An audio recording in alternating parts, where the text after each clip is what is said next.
I'm standing here with two of the strongest athletes in the world, two different sports. The best powerlifter in the world, best strongman in the world. And today we're going to be talking about the deadlifts, and there's no better people to hear about deadlifts from these two guys right here.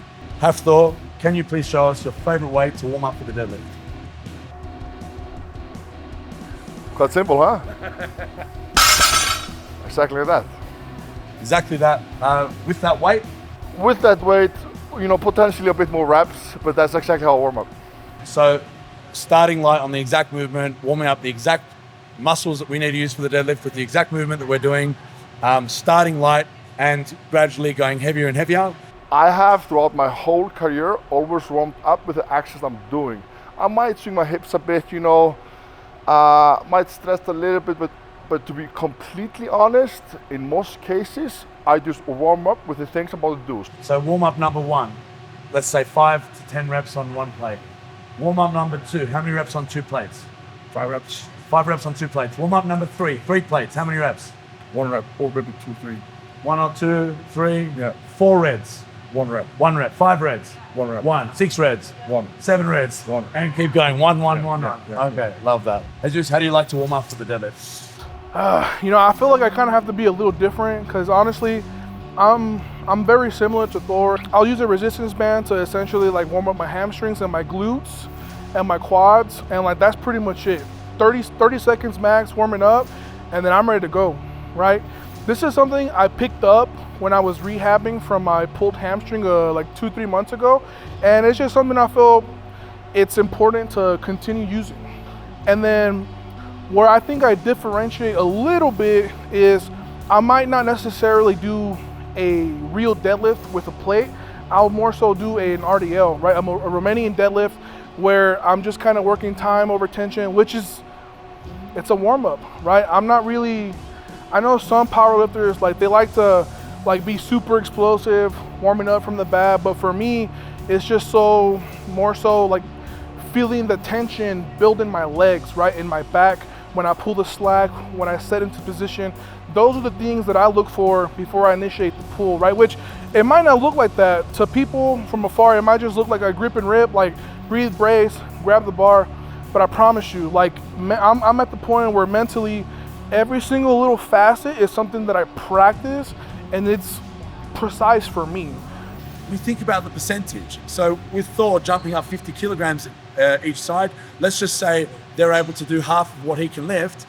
They'd have incremental increases about half the size of his. So instead of jumping up 50 kilograms each side, let's jump up 20 or 25 kilograms. In fact, something I like to do, I call it pretty plates and round numbers. So if I'm doing a blue plates, I'll do a blue and then half of that, and then 2 blues and then another half, and then 3 blues and then another half, and just kind of keep it simple instead of changing plates around. Now, at the high end, 8 minutes. When I'm warming up, probably 5 minutes max, right? Just because at the IPF level, the whole competition, you'll be done competing in an hour and a half, right? So obviously, I think the one thing that does affect being a bigger guy is conditioning. So that's something that I kind of work in, is I just time myself like, okay, like 3 minutes, 5 minutes, I really listen to my body. I'm very intentional with my breathing in between warm-ups and sets as well, right? Because realistically in a competition, you don't pick how much rest time you have.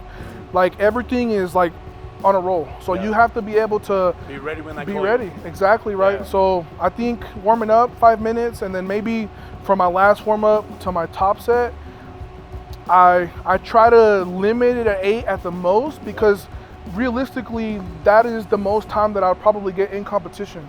Yeah, we actually go from 8 minutes up to, we have gone all the way up to 15 minutes maximum for the heaviest sets. And then obviously as we start just with the empty bar, it's a lot less, but as we increase in weight, it gets more and more and more. And then, I'm a big fan as well to, listen to the body, what you've been talking about a lot, you're a big believer in that, listen to your body and just feeling how you feel, I'm the same way. If I feel good after 8 minutes, I'll go, If I feel like I need more rest, I'll rest a bit more. And then in terms of the rest between warm-up sets as well, Thor going up to 8 minutes. If you're not as strong as him, which unfortunately we're not, we can afford to have a little bit shorter rest between sets, between warm-up sets, and between top sets as well. So I think 8 minutes is great for these guys, and even more. But a lot of beginner intermediate lifters, you know what, I'll even say with beginner lifters, it's quite a complex movement. And if I'm writing a program for a beginner, typically I'll say anywhere between 4 to 6 minutes rest. Usually if it's a beginner, maybe about, closer to the 4-minute rest. A lot of people might consider that's a long period of time, but I say I like to spend more time recovering, so you got higher quality movement for a complex movement like a deadlift. And then when we do other exercises like machines that are less complex, then you can start playing around with 1 to 3 minute rest periods in between.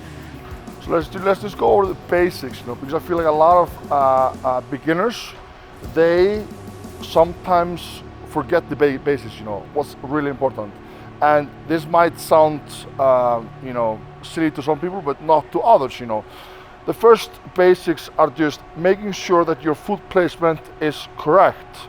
Find and try to have your feet width of your waist.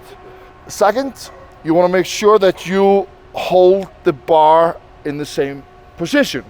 So here, when you bend down here, you want to make sure the bar is over the shoulders, not the shoulder over the bar.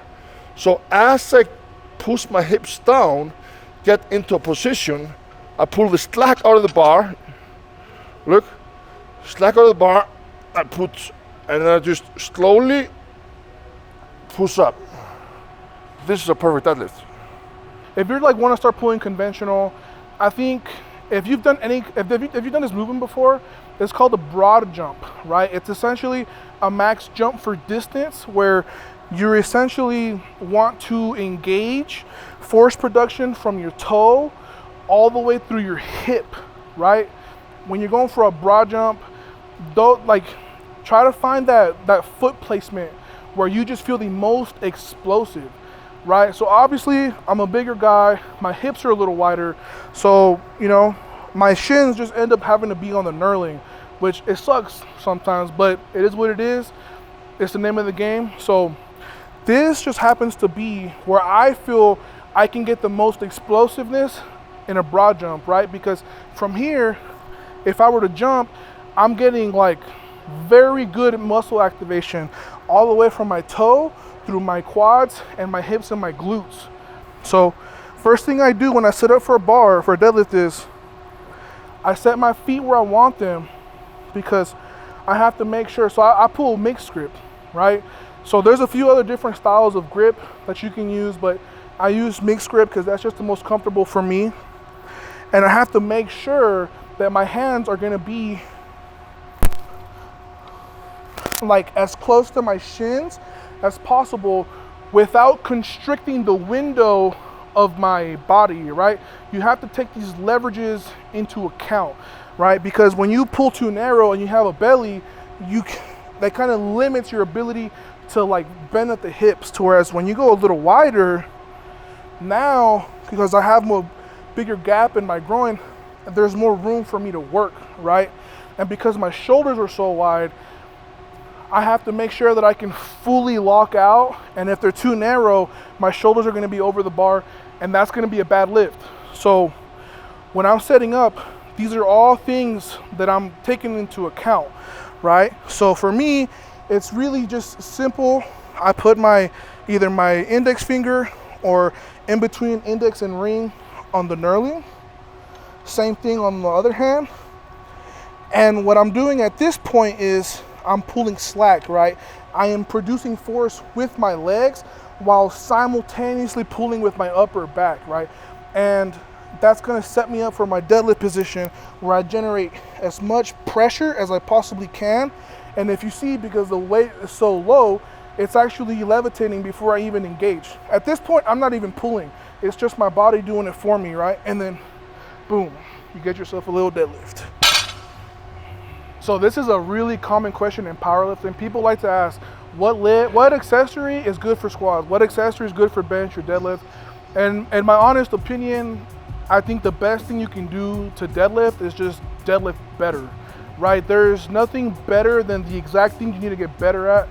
There's always 1% or 0.1% better that you can improve on a training session if you just maybe change your intentionality, right? Like move with purpose, like take your time. Maybe for some people, I've been coaching long enough to understand, some people go too fast and they understand like, why am I hitting a wall?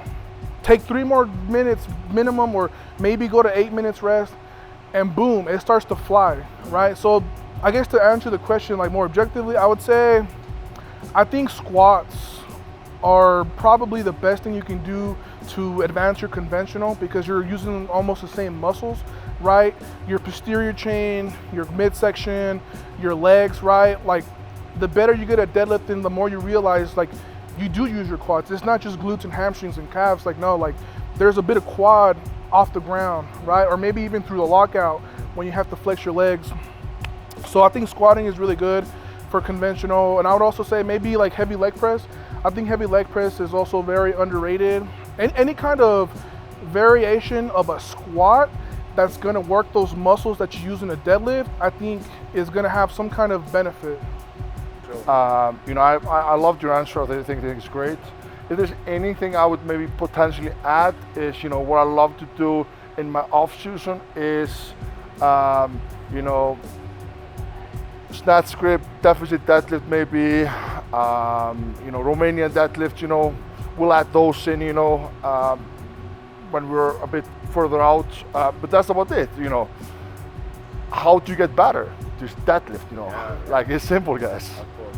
Yeah. RPE training, that stands for rating of perceived exertion, which is a scoring system out of 10, where 10 RPE is going to absolute limit. You couldn't even put if a fly landed on the barbell, you wouldn't get it. And an RPE 1 is us standing here. So typically, Jesus, what RPE would you go to highest in your preparation for a competition? Probably 9. And how often would you do an RPE 9? The situation has to call for it, right? Because if something goes wrong, that's me on the line, right? Every decision has to be taken very seriously, because like this is like life-altering weight that we're moving. So I mean, probably I would say that RPE 9 for like maybe the last 4 weeks, right? And before that, it's a bit easier. Yeah, maybe before that, like try to cap it around 8. Yeah. So just, I think 8's a good middle ground. I forget where the percentage translates roughly to that. I mean, there's a sheet you can use, but yeah, I think 8.5 is heavy but conservative, and you save those 9s for when you need them. So, something that I've learned with working with super strong guys is they don't go to fail in their training. It can be counterproductive, especially when you're lifting super huge weights like they're lifting. It could cause an injury really, really badly. Now this changes with, you know, beginner to intermediate. They could probably afford to train a little bit closer to a higher RPE through their training, because it's not as fatiguing and the risk of injury is not as high. Working with Hafthor, I can say we don't go to fail in training. We just came from the strongest man on earth short classic with Hafthor. That's what he just competed in. Came first in the deadlift, as he always does. And I can tell you right now, we did not go to an RPE 10 at any point, and we didn't go to an RPE 10 in the competition either. We didn't have to, which was nice. Always nice. When I tell people that I deadlift once a week, and I've done that consistently throughout my career, and I like that style, I love that style. Obviously, powerlifting versus strongman is really different. You know, we train for potentially 20 different movements, you know. Powerlifting is 3, so maybe they're able to get away with doing bench press, squats and deadlift more often in a week. So yeah, once a week we like to deadlift, and usually 1 week light, another week heavy. That's how we've been doing it, and it worked really well for us. Something that I just got to tell everyone that's watching, I know that none of you guys are as strong, because these guys are the best. So a lot of these rules don't apply the same. When the stronger you get, the more recovery it takes between sessions. So, but with Thor, we choose to deadlift heavy every second week because he's deadlifting so heavy. Even if it looks easy, his body still takes time to recover from that. But we still do deadlifts every week, but we go heavy session, light session, heavy session, light session. In my experience with beginner and intermediate athletes, we don't really need to play around with that yet. A lot of intermediate lifters and beneath that aren't strong enough for it to be that fatiguing, but the rules change as you get stronger.